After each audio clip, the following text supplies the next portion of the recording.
পাশেই ছিল অযোধ্যা নামে একটা রাজ্য। আর সেই রাজ্যে প্রজারা খুব সুখে শান্তিতে বসবাস করত, কারণ সেখানকার রাজা ছিল খুব দয়ালু এবং খুব খুব ভালো। সে প্রজাদেরকে খুব ভালোবাসতো। কিন্তু সেই রাজ্যে বড় রানীর মনে কোনো সুখ ছিল না, কারণ বড় রানী দেখতে খুব খুব কুৎসিত ছিল। তাই মহারাজ তাকে একদম ভালোবাসতো না। বড় রানীর মনে সব সময় দুঃখ থাকতো। সে সব সময় কাঁদতো আর ঈশ্বরের কাছে প্রার্থনা করত তার এই জীবন যেন ঈশ্বর তুলে নেয়। সে আর বেঁচে থাকতেই চায় না। একদিন সে খুব কান্নাকাটি করছিল। তখন তার সখী এসে জিজ্ঞাসা করলো, মহারানী মহারানী, আপনার কি হয়েছে? তখন আমাদের মহারানী বললেন, আমি আর বাঁচতে চাই না, আমি আর এই জীবন রাখতে চাই না। মহারাজ যে আমাকে একটু ভালোবাসে না। কই আমার প্রাণের প্রিয় ছোট রানী, কই? আমি কতক্ষণ তাকে দেখি না যে। কিন্তু মহারাজ, আমি এখানে, আমি ঘুমাচ্ছিলাম। এখন না ঘুমালে আমার ত্বকের উজ্জ্বলতা কমে যাবে যে, তাই একটু ঘুমাচ্ছিলাম। ও আচ্ছা আচ্ছা, আমার ভারী অন্যায় হয়েছে আমার প্রাণের রানী। কিন্তু আমি যে তোমাকে একটা বিশেষ উপহার দিতে এসেছি। দেখো দেখো কি নিয়ে এসেছি। উপহার? দেখি দেখি মহারাজ, কি উপহার? দাঁড়াও দাঁড়াও, দেখাচ্ছি কি নিয়ে এসেছি। এই দেখো একটা বাক্স। দেখো তো এর ভেতরে কি আছে, তোমার পছন্দ হয় কি? ও মা, কি সুন্দর একটা নেকলেস, কি সুন্দর! এটা তো ডায়মন্ড নেকলেস। ডায়মন্ড গুলো কেমন চকচক করছে মহারাজ। এই ডায়মন্ডের উজ্জ্বলতা তো কিছুই না আমার সুন্দরী ছোট রানীর কাছে। আমার সুন্দরী ছোট রানীর উজ্জ্বলতা সমস্ত ডায়মন্ডকেও যে হার মানায়। কি যে বলেন না মহারাজ, আপনি সব সময় একটু বেশি বেশি। আমার কানের জন্য কিন্তু একটা সুন্দর ঝুমকে এনে দিতে হবে আপনাকে। বেশ বেশ, তাই হবে ছোট রানী, তোমাকে একটা সুন্দর দেখে আমি ঝুমকো বানিয়ে দেব। রাজামশাই যখন কথা বলছিলেন ছোট রানীর সাথে, তখনই বড় রানী সেখানে এলেন। বললেন, মহারাজ মহারাজ, খাবেন, চলুন। দেখেছেন মহারাজ, দেখেছেন? আপনার কুৎসিত বড় রানী আমার নেকলেসের লোভে এখানে চলে এসেছেন। খাবার না চাই ও সমস্ত কিছু। এসব তুই কি বলছিস ছোট রানী? ঠিকই তো বলছি। তুমি এখানে এখন আমার ঘরে কি করতে এসছো? আমি কিছু বুঝি না বুঝি? তুমি তো এই কুৎসিত রূপ নিয়ে মহারাজকে কখনো সন্তুষ্ট করতে পারোনি। আর যেই দেখেছো মহারাজ আমাকে একটা উপহার দিতে এসছে, ঠিক চলে এসছো। তুই এসব কি কথা বলছিস ছোট? আমি তো শুধু মহারাজকে খেতেই ডাকতে এসেছি। দেখুন মহারাজ, দেখুন, আপনার সামনেই আমার সাথে কেমন ব্যবহার করছে। আর আপনি না থাকলে আমার সাথে কতই না অত্যাচার করে। হুম, তাই তো দেখছি। বড় রানী, তোমাকে না আমি বলেছি তোমার এই কুৎসিত মুখ নিয়ে তুমি আমার সামনে আসবে না। তুমি আবার এসছো আর আমার সামনে আমার প্রাণের প্রিয় রানীকে অপমান করছো। আর খাবারের ব্যবস্থা করার জন্য তো দাসীরা রয়েছেই। তুমি কেন, তুমি কেন এসছো? যাও বলছি এখনই। কিন্তু মহারাজ, আপনি তো আমার হাতের রান্না খেতেই পছন্দ করতেন। আদিক্ষেতা দেখে আর বাঁচি না। শোনো বড় রানী, তুমি এই কুৎসিত মুখ নিয়ে তো মহারাজের মন পেলে না। এবার রান্না খাইয়ে মহারাজের মন জয় করতে এসছো। যাও, তুমি এখান থেকে অনেক দূরে কোথাও চলে যাও। মহারাজ তোমাকে একদমই পছন্দ করে না। তুমি সেটা বোঝো না? বড় রানী, বড় রানী, আপনি কাঁদছেন কেন? আপনার এই দুঃখ আমি আর দেখতে পারি না। আপনি তো অনেক বড় রাজ্যের রাজকন্যা। আপনি এত অপমান সহ্য করে এখানে কেন আছেন? আপনি আপনার রাজ্যে ফিরে যান। দাসী, আমি মহারাজকে যে খুব খুব ভালোবাসি। আমি তোমাদেরকেও ভালোবাসি, তাই তোমাদেরকে ছেড়ে আমি যেতে চাই না। কিন্তু মহারানী, আমি তো আপনার এই কষ্ট আর দু চোখে দেখতে পারি না। ও আচ্ছা, বড় রানী তাহলে এখানে বসে বসে তার সখীদের সাথে গল্প করছেন। আপনাকে তো এদের সাথেই খুব ভালো মানায়, তো আপনিও তো এদের সাথে কাজগুলো করতে পারেন। এই দুষ্টু পচা ছোট রানী, আমার মহারানীর সাথে এইভাবে কথা বলবি না বলে দিলাম। মুখ না তত বড় কথা। দাঁড়া দাসী, তোকে আমি আজকেই বাড়ি থেকে বার করছি। দাঁড়া, আজকেই মহারাজ ফিরুক, তোর একদিন কি আমার একদিন। না না ছোট, তুই ওকে কিছু বলিস না। ছোট রানী, তুমি দাসীকে ক্ষমা করে দাও। ক্ষমা তো আমি একটা সত্যিই করতে পারি। দাসীরা যে কাজটা করে তুমিও যদি সেই কাজটাই করো। চুপ করে যাও ছোট রানী। বড় রানী আমার জন্য কিছুই করবে না। আমি থাকতে চাই না এই রাজ্যে, আমি চলে যাব। না না ছোট, কি করতে হবে তুই বল। বেশি কিছু না, এই যেমন দাসীরা যেটা করে। আমার হাত পায়ে একটু ব্যথা করছে, তুমি বুঝতেই পেরেছো, আমি ঘরে গিয়ে একটু বিশ্রাম করব। ছোট রানী, তুমি বড় রানীর সাথে এইভাবে কথাই বলতে পারো না। আমি দরকার হলে এই রাজপ্রাসাদ থেকে বেরিয়ে যাব। তাই বলে বড় রানী কখনো তোমার এই সমস্ত কথা শুনবে না। দাসী, তুই মুখে মুখে একদম তর্ক করবি না। মহারাজকে বলে তোর ব্যবস্থা তো আমি আজকেই করছি। দাঁড়া, তোদের হচ্ছে। এই বলে ছোট রানী কাঁদতে কাঁদতে মহারাজের কাছে গিয়ে হাজির হলেন। ছোট রানীর পেছন পেছন বড় রানী ও দাসী সেখানে গিয়ে হাজির হলেন। মহারাজ বললেন, কি হয়েছে আমার প্রাণের প্রিয় ছোট রানীর? ছোট রানী তখন বললেন, মহারাজ, মহারাজ, বড় রানী আর তার দাসী মিলে আমাকে যে অপমান করেছে। সেই কথা শুনে মহারাজ বললেন, এত বড় সাহস! বড় রানী, তুমি আর দাসী মিলে আমার প্রাণের প্রিয় ছোট রানীকে অপমান করেছো। তখন দাসী আর বড় রানী দুজন মিলে বললেন, মহারাজ, মহারাজ, বিশ্বাস করুন, ছোট রানী সমস্ত সব মিথ্যা কথা বলছে। তখন মহারাজ বললেন, আমার ছোট রানী কখনো মিথ্যা বলতেই পারে না। মহারাজ, মহারাজ বললেন, দাসী, তুমি আজকেই বাড়ি থেকে বেরিয়ে যাবে। আমি আর তোমার মুখ দেখতে চাই না। তুমি মুখে মুখে একদম কথা বলবে না।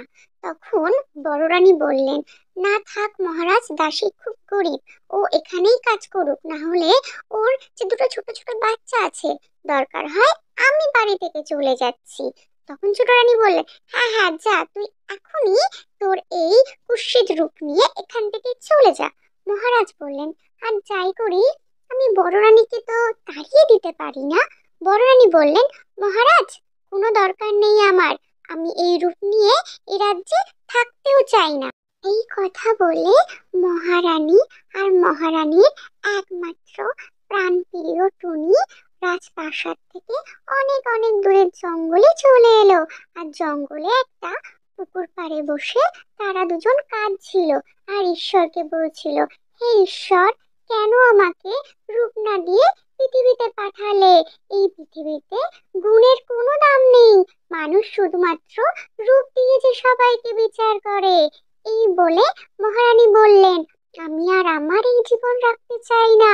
আমি এই রাজ্যের মহারানী হওয়া সত্ত্বেও আমি সুখী নই, কারণ আমার দেখতে ভালো না। তাই জন্য মহারাজ আমাকে আজ এত অবহেলা করেন। আমি আর এই জীবন রাখবো না। এই বলে টুনি ও মহারানী পুকুরে দিলেন ডুব। আর যখনই পুকুর থেকে উঠলেন, মহারানী আর টুনি দুজনেই তো অবাক হয়ে গেলেন। এ কি, মহারানী তো নিজে নিজেকে চিনতে পারছিলেন না। মহারানী এত এত সুন্দর হয়ে গেছে, তার রূপের উজ্জ্বলে সমস্ত জঙ্গল ঝলমল করছে। দেখে টুনি তো খুব খুব খুশি হয়ে গেল।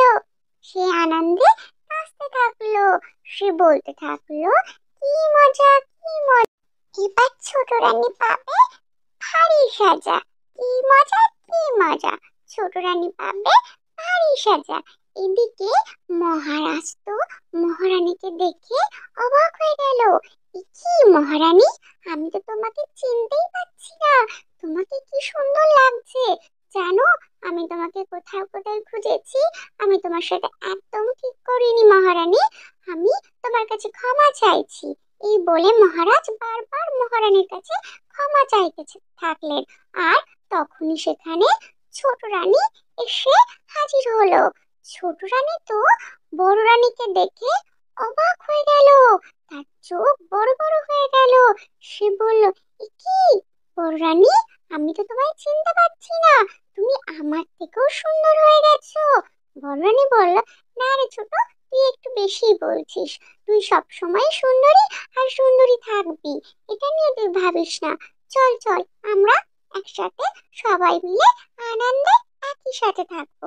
ছোট রানী বলল, হ্যাঁ হ্যাঁ দিদি, আমার ভুল হয়ে গেছে, চলো আমরা সবাই মিলে একসাথে অনেক অনেক মজা করে থাকবো। কিন্তু ছোট রানী তো মনে মনে ভাবতে থাকলো, কি হলো, বড় রানী এত সুন্দরী কি করে হয়ে গেল, এই কথাই সে ভাবতে থাকলো। ভাবতে ভাবতে ছোট রানী আর বড় রানী রাজমহলের দিকে চলে। ছোট রানী সারা রাত্রি পায়চারি করতে থাকলো। সকাল হতেই সে বড় রানীর ঘরে চলে গেল। সে গিয়ে জিজ্ঞাসা করলো, বড় দিদি, শিগগিরই বলো না তুমি এত সুন্দরী কি করে হয়ে গেলে।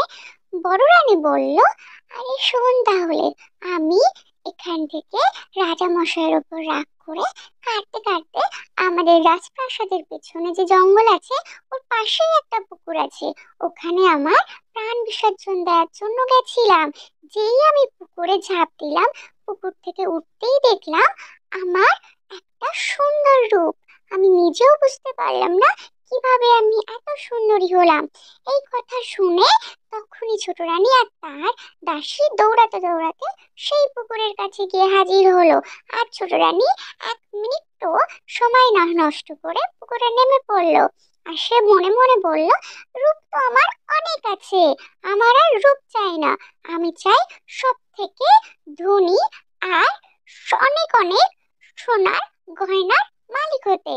এই বলে সে যেই ডুব দিয়ে উঠলো, তখনই সে দেখলো সে একটা কালী ভূতের মতো কুৎসিত হয়ে গেছে। এই দেখে ছোট রানী তো খুব খুব কাঁদতে থাকলো, আর তার দাসীও খুব খুব কাঁদতে থাকলো। এদিকে তার এই এদিকে তার এই অবস্থা থেকে জঙ্গলের সমস্ত পাখিরা আনন্দে গান করতে থাকলো। বেশ হয়েছে, বেশ হয়েছে, পচা রানী ছোট রানী পেল যে উচিত সাজা, ভারী মজা ভারী মজা, ছোট রানী পেল সাজা। এই বলে তো সমস্ত পাখিরা আনন্দ করছিল। সেই সময় ছোট রানী গিয়ে বড় রানীর পা জড়িয়ে ধরে অনেক অনেক কাঁদতে থাকলো আর বলল, বড়দি বড়দি, তুমি আমাকে ক্ষমা করে দাও, ঈশ্বর আমাকে উচিত শিক্ষা দিয়েছে। এতদিন আমি আমার রূপের অহংকার করতাম, কিন্তু আজ আমি মন থেকে আমি আমার ভুল বুঝতে পেরেছি। তখন বড় রানী তাকে জিজ্ঞাসা করলো, কিভাবে তোর এই অবস্থা হলো ছোট? তখন ছোট রানী বলল, আমি অনেক অনেক লোভ করেছিলাম, তোমার সুন্দর চেহারা দেখে আমি ভেবেছিলাম আমি আরো সুন্দর আর আরো ধন সম্পত্তির মালিক হব, মহারাজ আমাকে আরো বেশি ভালোবাসবে। কিন্তু আমি বুঝতে পারিনি আমি মস্ত বড় ভুল করেছি। এই কথা শুনে বড় রানী বলল, হ্যাঁ ভুল তো তুই করেছিস, তোর পাপী মন নিয়ে পাপী ইচ্ছে নিয়ে ওই পুকুরে গেছিস। ওই পুকুর একটা পবিত্র পুকুর, ওখানে সবাই পবিত্র মনে যায়, আর পবিত্র মনে কিছু চাইলে ওই পুকুরটাকে ফেরায় না। কিন্তু তুই লোভ করেছিস, পাপ করেছিস। আমি যেটা বলছি তুই শোন আমার কথা, তুই গিয়ে পুকুরের কাছে ক্ষমা চা। এই কথা শুনে ছোট রানী আবারও পুকুরে গেল। পুকুরে গিয়ে সে বারবার নিজে ঈশ্বরের কাছে ক্ষমা চাইতে থাকলো আর তার ভুলের জন্য। তারপর সে যখন ডুব দিয়ে উঠলো, তখন সে আগের রূপে ফিরে এলো। সে বলল, আমি বুঝতে পেরেছি বড়দি, রূপ দিয়ে মানুষের বিচার কখনো করা যায় না, আমি অনেক বড় ভুল করেছি, তুমি আমাকে ক্ষমা করে দাও। এদিকে মহারাজ বড় রানী আর ছোট রানীকে রাজপ্রাসাদের কোথাও খুঁজে পাচ্ছিল না। ঠিক সেই সময় দেখলো বড় রানী আসছে। মহারাজ জিজ্ঞাসা করলো, বড় রানী তোমরা কোথায় গেছিলে? আমি অনেকক্ষণ ধরে তোমাদেরকে খুঁজে পাচ্ছিলাম না। তখন বড় রানী বলল, আমি আর ছোট রানী একটু ঘুরতে বেরিয়েছিলাম, এসব নিয়ে তুমি ভেবো না, চলো এখন থেকে আমরা সবাই মিলে খুব সুখে শান্তিতে আমাদের রাজ্যে বসবাস করি। ছোট রানীও ঠিক সেই সময় সেখানে চলে এলো। সে বলল, হ্যাঁ হ্যাঁ মহারাজ, আমি অনেক অনেক ভুল করেছি, নিজে নিজের ভুল বুঝতে পেরেছি। এবার থেকে আমি, আপনি, বড় রানী আর আমাদের টুনি আর আমার দাসী আর সমস্ত দাসীরা মিলে আমরা অনেক সুখে শান্তিতে থাকবো। আমি আর কখনো কারোর ওপর হিংসা করব না, লোভ করব না। আমি বড় রানীকে অনেক ভালোবাসবো, নিজের বোনের মতো। বড় রানীও বলল, হ্যাঁ, আমিও তোকে আমার ছোট বোনের মতো ভালোবাসবো। আর মহারাজ এইসব শুনে খুব খুশি হয়ে গেল। ললিতা বারবার করে রামুকে বলে দিল সন্ধ্যা হওয়ার আগে বাড়ি ফিরে আসতে, কারণ পাশের জঙ্গলের পাশেই যে খাল আছে সেখানে অনেক অনেক ভয়ঙ্কর কুমির থাকে। ললিতা আরো রামুকে বলল, তুমি সন্ধ্যা হওয়ার আগেই কাঠ নিয়ে বাড়ি ফিরে এসো। রামু ললিতার কথা মতো তাড়াতাড়ি কাঠ কেটে বাড়ি ফেরার জন্য এগোচ্ছিল, কিন্তু তার হঠাৎই খুব খুব জল তেষ্টা পেল। সে কি করবে বুঝতে পারছিল না। সামনেই দেখলো খাল। তখন সে ভাবলো খালে গিয়ে একটু জলই খেয়ে নি, কি আর হবে।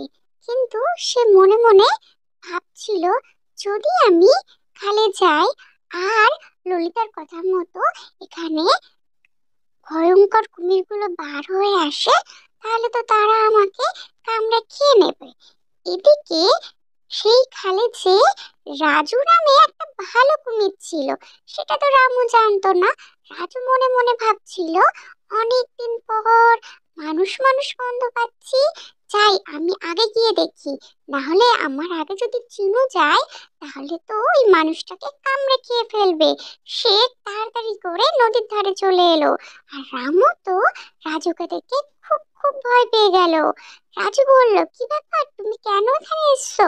তুমি জানো না এখানে কোনো মানুষ এলে তাদেরকে আমাদের কুমিররা কামড়ে খেয়ে নেয়?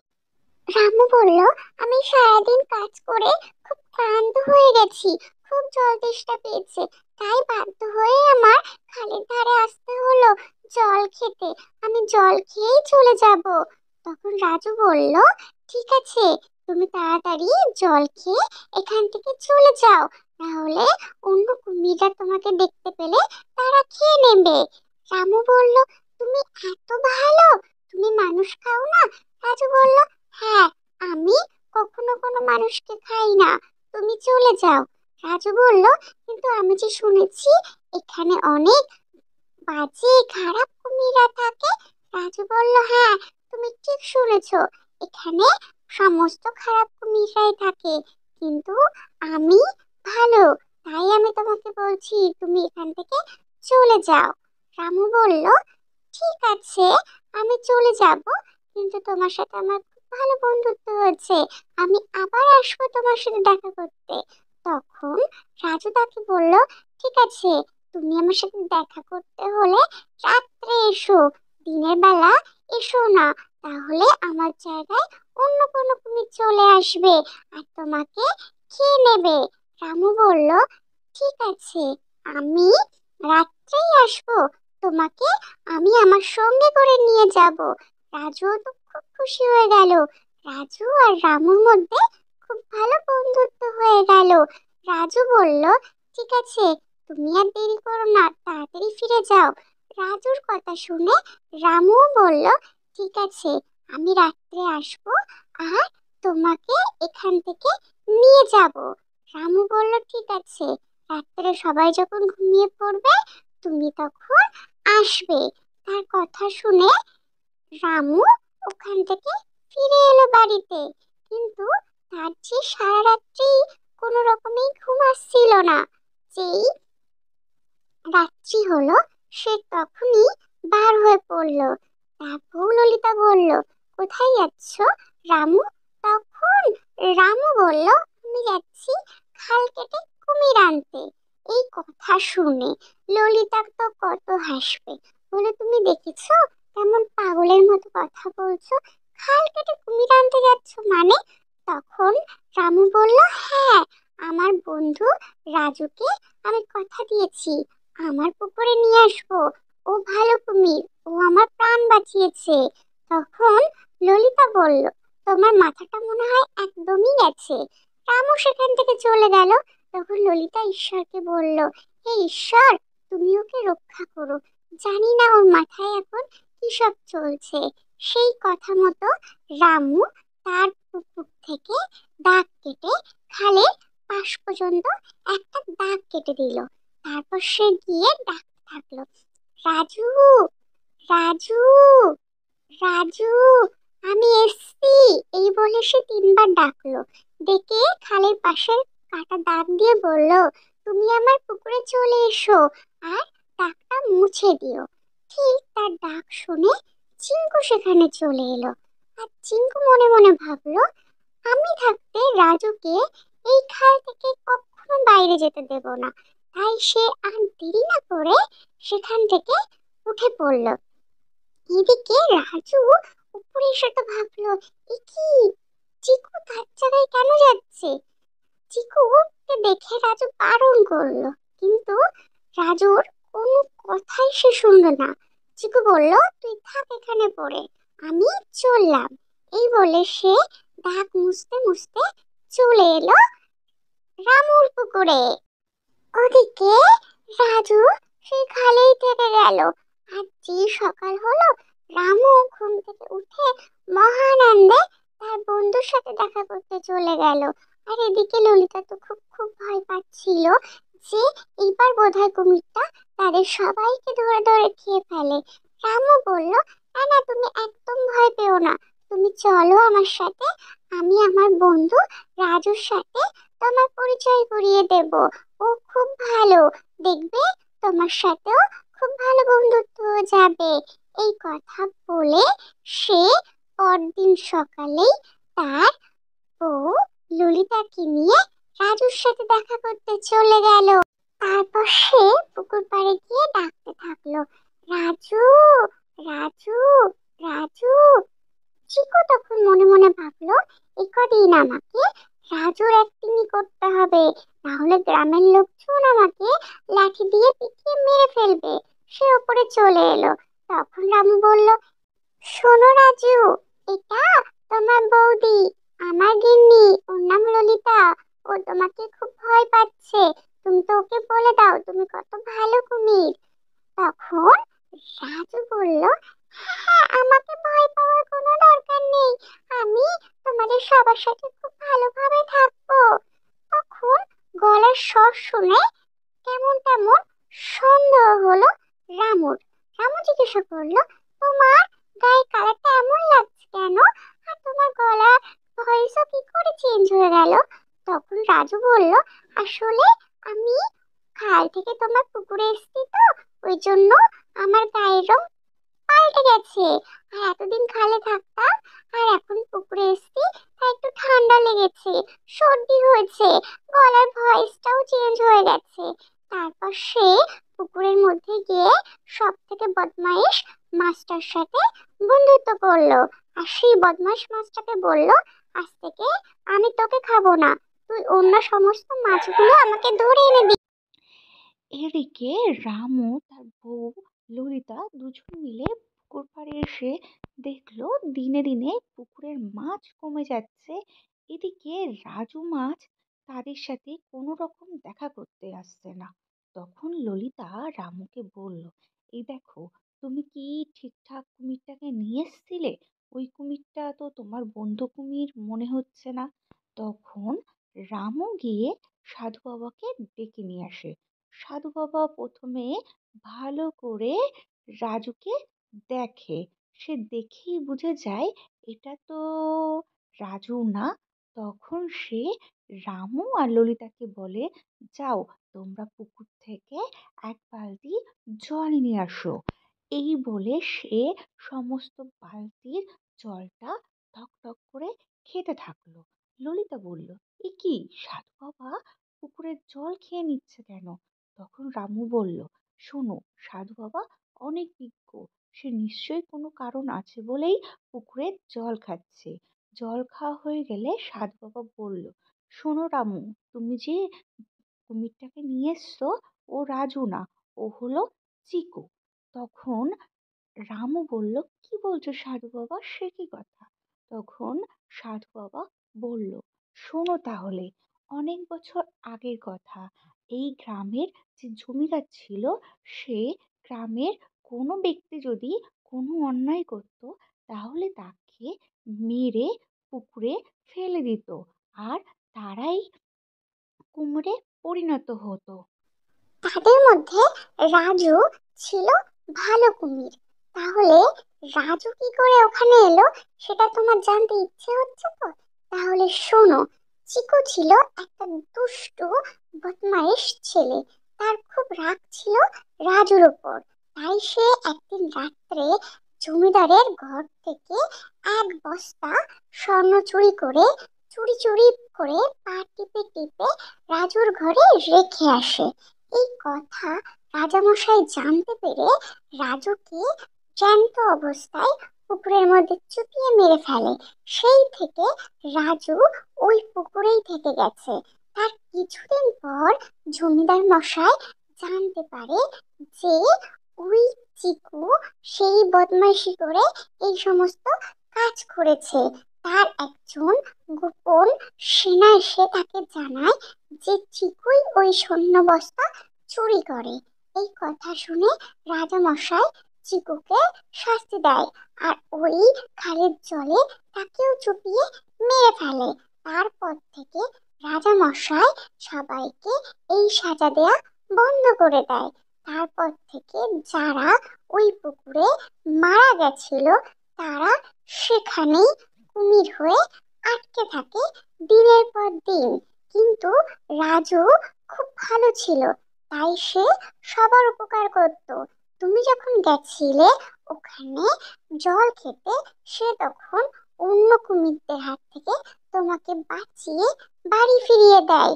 সব কথা শুনে তখন রামু জিজ্ঞাসা করলো, তাহলে সাধু বাবা কি করলে চিকু আবার ওই খালে ফিরে যাবে আর আমি আমার বন্ধু রাজুকে ফিরে পাবো?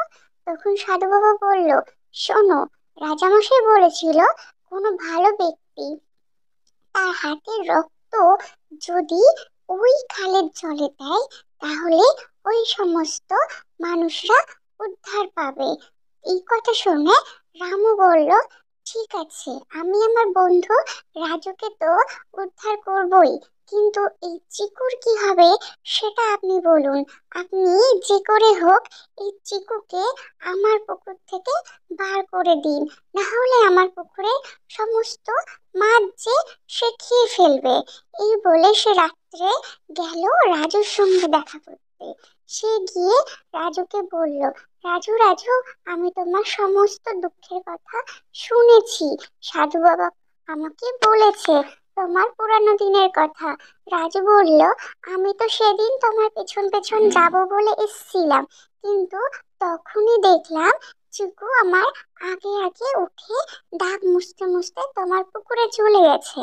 তখন এই কথা শুনে রাজু বলল, ঠিক আছে রামু, তুমি যাও, সাধু বাবাকে গিয়ে বলো, সে নিশ্চয়ই কোনো একটা উপায় বার করবে। রামু বলল, ঠিক আছে রাজু, তুমি কোনো চিন্তা করো না, আমি এখান থেকে তোমাকে উদ্ধার করবই। আমি সবটা শুনেছি, কি করে ওই বদমাইশ চিকু তোমার ঘরে সোনার বস্তা রেখে তোমাকে চোর প্রমাণ করে, আর রাজামশাই তার স্বর্ণ চুরির দায়ে তোমাকে এই পুকুরে ঠেলে ফেলে মেরে ফেলে দেয়। আর সেখান থেকেই তুমি এখানে কুমির হয়ে থেকে গেছো। আমি সব শুনেছি, আমি তোমাকে এখান থেকে ঠিক উদ্ধার করব। রাজু বলল, তুমি আমার খুব খুব ভালো বন্ধু, আমি তোমার সঙ্গেই থাকতে চাই, কিন্তু চিকু অনেক অনেক বদ, ও গ্রামের লোকে নিশ্চয়ই কোনো ক্ষতি করবে। তুমি গিয়ে সাধু বাবাকে বলো সেজন্য ওখান থেকে চিকুকে আবার খালে পাঠিয়ে দেয়। পরের দিন সকাল হলো। সাধু বাবা একটা লাঠি দিয়ে দাগ কাটা শুরু করলো রামুর পুকুর থেকে সেই খাল পর্যন্ত। আর সেই খাল এর সেই দাগ দিয়ে চিকু সেই পুকুর থেকে খালে চলে গেল। আর রাজু সেই দাগ ধরে রামুর পুকুরে চলে এলো। এসে সেই বদমাইশ মাছটাকে খেয়েও ফেললো। তারপর রামু সাধু বাবাকে জিজ্ঞাসা করলো, সাধু বাবা সাধু বাবা, আমার বন্ধুদেরকে আমি আমার হাত কেটে রক্ত দিয়ে উদ্ধার করতে চাই। সাধু বাবা বলল, সে তো খুব ভালো কথা, কিন্তু কিন্তু তারপর কি হবে সেটা তো আমি জানি না। সাধু বাবা এই কথা শুনে রামু বলল, যাই হোক, আমি আমার হাত কেটে রক্ত দেব। এই বলে রামু তার হাত কেটে রক্ত দিল খালে। আর সমস্ত কুমিররা তখন মুক্তি পেয়ে গেল।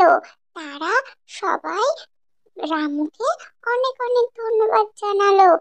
আর তারা ফিরে গেল স্বর্গের দেশে। আর রামু আর ললিতা তাদের